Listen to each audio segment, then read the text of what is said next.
நீங்க பார்க்குறது பிள்ளையார் சதுர்த்தியோட விளாக். பிள்ளையார சிம்பலைஸ் பண்ற மாதிரியே ஸ்வஸ்திக் கோலம்லாம் காலையிலேயே போட்டாச்சு. வீடு ஃபுல்லா மா இல கட்டி வீடே அன்னைக்கு ரொம்ப நல்லா இருந்தது. மா இல கட்டினாலே அந்த வைபே நம்மளுக்கு வித்தியாசமா இருக்கும். ரொம்ப ஏதோ வீட்ல விசேஷங்கிற மாதிரி ரொம்ப நல்லா இருந்தது. இந்த மா இல கட்டுற வேலையெல்லாம் ஹஸ்பண்ட், குழந்தைங்களோடது. அவங்க அத கரெக்ட்டா பார்த்துட்டுருந்தாங்க.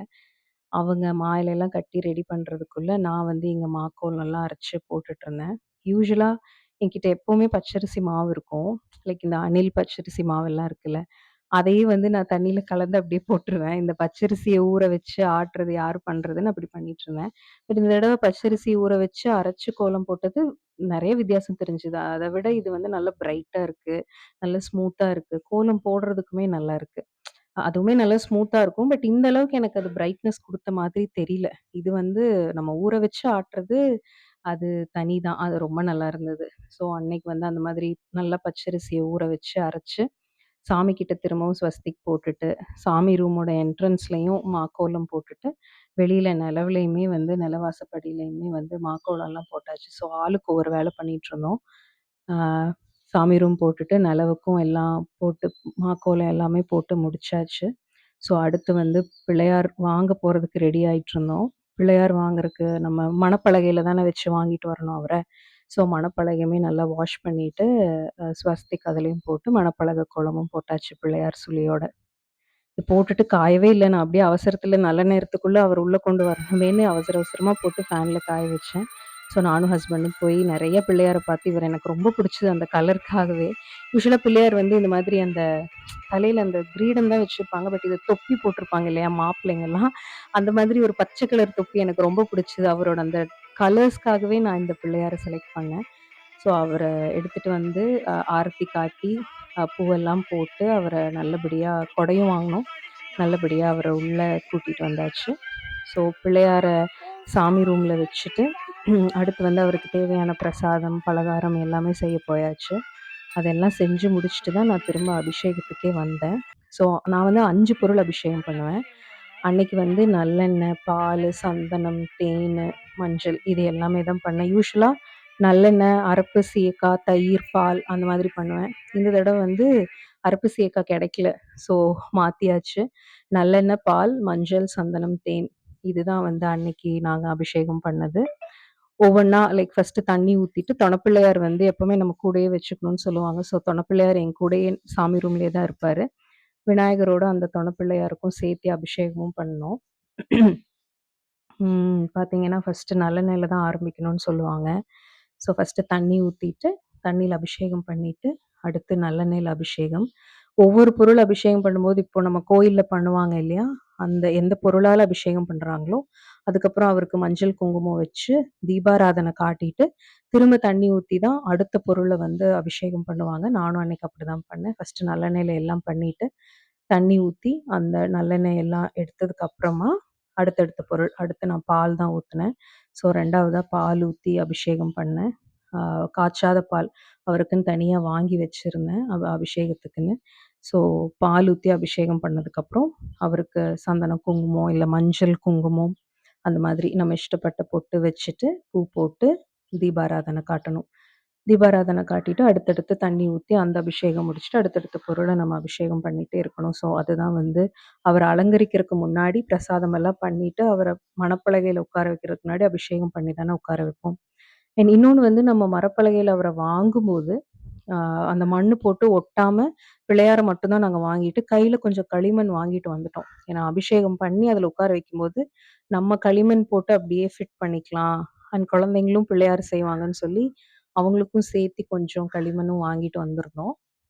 ஸோ பால்ல அபிஷேகம் பண்ணதுக்கப்புறம் திரும்ப தண்ணி ஊத்தி, பால் எல்லாம் இது பண்ணிட்டு, அடுத்தடுத்த பொருள் வந்து அபிஷேகம் பண்ணிட்டுருந்தோம். ஆக்சுவலா எனக்கு இந்த வீடியோக்கு வந்து சாங் வந்து நான் நெறைய சாங் போட்டேன். பட் எல்லாமே காப்பிரைட் இஷ்யூ அடிக்குது.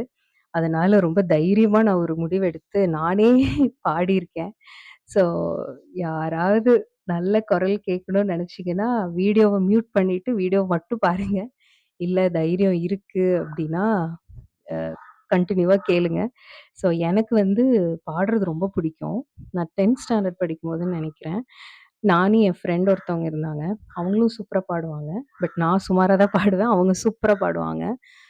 அவங்களும் நானும் வந்து ஒரு ஐடியா பண்ணோம். ஓகே நம்ம 10த் முடிச்சுட்டு, நம்ம வந்து சிங்கர்ஸ் ஆகுறதுக்கு தான் வந்து நம்ம ஆம்பிஷனா இருக்க போது. அதுக்கு நம்ம என்ன பண்ணலான்னா, நம்ம பாடுன பாட்ட எல்லாம் ஒரு கேசட்டா ரெக்கார்ட் பண்ணி, அ அத வந்து நம்ம சென்னை பேரண்ட்ஸோட போயிட்டு 1 வீக் சென்னையில இருந்துட்டு, எல்லா மியூசிக் டைரக்டர்ஸோட ஆஃபீஸ் போயி, ஸ்டுடியோ போயி நம்ம கேசட்ட குடுத்துட்டு வரணும். அப்படிங்கிறது வந்து நாங்க 10த் ஸ்டாண்டர்ட் படிக்கும்போது யோசிச்சோம். பட் நாங்க அத பண்ணவே இல்ல. பட் அப்ப வந்து அப்படி ஒரு ஆசை. எனக்கு திடீர்னு இன்னைக்கு என்ன பாட்டு போட்டாலும் காப்பிரைட் இஷ்யூ அடிச்சுட்டே இருந்தது. எனக்கும் நம்ம பட்டிங் யூடியூபர் அப்படிங்கிறதுனால, நம்மளுக்கு கரெக்ட்டா அத வந்து கண்டுபிடிக்கவும் நான் வந்து ஸ்ட்ரகிள் பண்ணிட்டு இருந்தேன். அப்புறம் தான் சரி ஓகே. நம்மளே பாடி பார்ப்போம் அப்படின்னு சொல்லி நான் பாடியிருக்கேன். எந்த அளவுக்கு நல்லா இருக்கும்னு தெரியல. பட் எனக்கு வந்து சாமியோட பாட்டு பாடுனதுல ரொம்ப திருப்தி. நான் அத அட்டாச் பண்றேன். அப்புறம் வீடியோக்கு வருவோம். இதுல வந்து ஃபுல்லா அபிஷேகம் எல்லாம் முடிஞ்சிருச்சு. அபிஷேகம் முடிஞ்சு அவர மணப்பலகையில உட்கார வச்சாச்சு. மணப்பலகையில வச்சு, களிமண் வச்சு அப்படியே ஒட்டிட்டோம். ஹஸ்பண்ட் அந்த வேலையெல்லாம் பக்காவா பண்ணி குடுத்துட்டாங்க. அதுக்கப்புறம் அவருக்கு துண்டு ஆ அதுக்கப்புறம் அவருக்கு வந்து துண்டு, பூணூல்ல வந்து ஒரு 3 இடத்துல பொட்டு வைக்கணும்னு சொல்லுவாங்க. ஸோ பூணுல வந்து அந்த ஈக்குவல் டிஸ்டன்ஸ்ல மஞ்சள் வச்சு, துண்டு கட்டி, ஆக்சுவலா அந்த துண்டு நிக்கிறதுக்கு வந்து நான் பின்னாடி வந்து ஒரு பின் பண்ணியிருந்தேன். 2 பின் மாதிரி பண்ணியிருந்தேன். அப்புறம் அந்த எருக்கல மாலை. மாலை கிடைக்கிறது ரொம்ப கஷ்டமா இருந்தது. நெறைய பக்கம் கேட்டு தான் கிடைச்சது அன்னைக்கு. எருக்கல மாலை, அப்புறம் வந்து முல்லைப்பூ வீட்லயே அம்மா வந்து கட்டி குடுத்துருந்தாங்க, அழகா பிள்ளையாருக்குன்னு. ஸோ அவருக்கு எருக்கல மாலை, பூ எல்லாம் போட்டதுக்கப்புறம், வேட்டி கட்டுனதுக்கப்புறம் நான் வந்து அந்த ஒட்டியாணம் போட மறந்துட்டேன். யூசுவலா ஒவ்வொரு வருஷமுமே நான் இப்படிதான் வந்து பிள்ளையாருக்கு வந்து அந்த துண்டு கட்டுனதும், ஒட்டியாணம் போட்டு அது பார்க்கறக்கு ரொம்ப டெக்கரேட்டிவா இருக்கும். அப்படிதான் பண்ணுவேன். பட் இந்த தடவ மறந்துட்டேன். ஸோ பூவெல்லாம் போட்டுட்டு, அதுக்கப்புறமா தான் நான் வந்து ஒட்டியாணமே அன்னைக்கு கட்டுனேன். இது வந்து கிருஷ்ண ஜெயந்திக்கு வந்து குழந்தைங்களுக்கு கட்டுறதுக்காக வாங்குனது. ஸோ இது எல்லா ஃபங்ஷனுக்குமே ஏதாவது சாமிக்கு பூஜை பண்ணணும், இல்ல அலங்காரம் பண்ணணும்னா இத வந்து யூஸ் பண்ணிக்கிறது ரொம்ப நல்லா இருக்கு. அதுக்கப்புறம் நம்ம கிட்ட இருக்கிற செயின் என்னெல்லாம் டெக்கரேட் பண்ணுமோ, என்னெல்லாம் போட்டு அவர டெக்கரேட் பண்ணணுமோ, அது எல்லாமே பண்ணலாம். ஸோ நான் அன்னைக்கு அப்படிதான் பண்ணிட்டுருந்தேன். நெறைய செயின்ஸ் வந்து வச்சு வச்சு பார்த்து எப்படி வைக்கலாம், அந்த நெத்தி சுட்டி மாதிரியெல்லாம் வைக்கலான்லாம் பார்த்துட்டுருந்தோம். பட் அது அந்த தொப்பி இருக்கிறனால என்னால சரியா அவருக்கு நெத்திக்கெல்லாம் எதுவுமே பண்ண முடியல. ஸோ இதோட விட்டுட்டோம். சிம்பிளா நீட்டா இருக்கும்னு. அதுக்கப்புறம் அந்த கொடையுமே வந்து களிமண் கொஞ்சம் எக்ஸ்ட்ரா இருந்தது. ஆ கொடையுமே வந்து அந்த களிமண்ண வச்சு ஹஸ்பண்ட் வந்து நல்லா ஒட்டி குடுத்தாங்க. ஸோ அதுவுமே வந்து வச்சு ஃபிக்ஸ் பண்ணியாச்சு.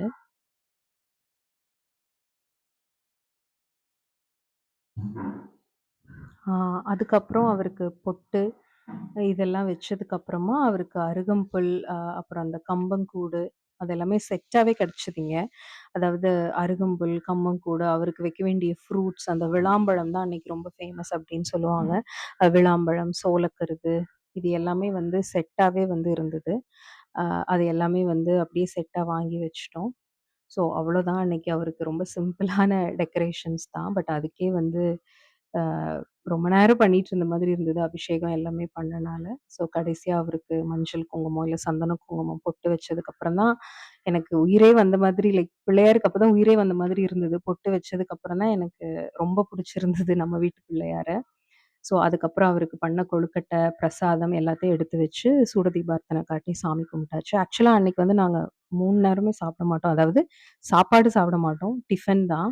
இட்லி, சாம்பார், சட்னி, தோசை அந்த மாதிரி டிஃபன் ஐட்டம்ஸ் தான் சாப்பிடுவோம். பிள்ளையாருக்கும் இட்லி, குழம்பு அந்த மாதிரி தான் படைச்சோம். கொழுக்கட்டை, ஃப்ரூட்ஸ், கொண்டைக்கடலை அது கூட இட்லி அந்த மாதிரி டிஃபன் ஐட்டம்ஸ் தான் வந்து படைச்சோம்.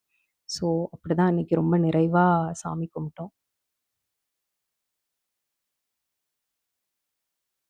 गणनायकाय गणदैवताय घनाध्यक्षाय धीमहि गुणशरीराय गुणमन्तिताय गुणशेनयाय धीमहि गुणातीताय गुणाधीशाय गुणप्रविष्टाय धीमहि एकदन्ताय वक्रतुण्डाय गौरीतनयाय धीमहि गजेशानाय बालचन्द्राय श्रीगणेशाय धीमहि एकदन्ताय वक्रतुण्डाय गौरीतनयाय धीमहि गजेशानाय बालचन्द्राय श्रीगणेशाय धीमहि।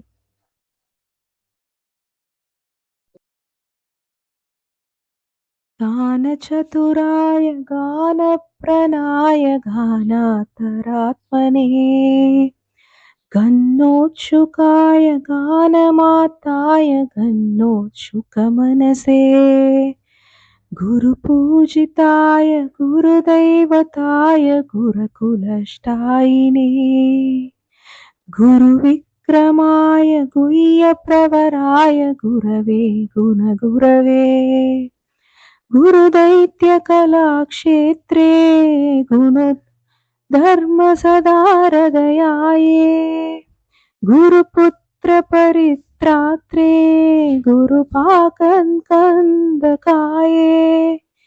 गीतसाराय गीतद्वयाय गीतत्रोत्राय धीमहि गुल्फयाय गन्धमाताय गोजैप्रदाय धीमहि गुणातीत